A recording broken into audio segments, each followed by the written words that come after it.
భయము నాకు లేనే లేదుగా, నీవు తోడుండగా.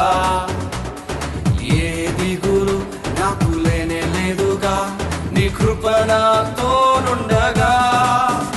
ఎంత లోతున పడిపోయినా పైకెత్తగల సర్వశక్తుడా, పగిలిపోయిన ప్రతి పాత్రను సరిచేయగల పరమ కుమారి.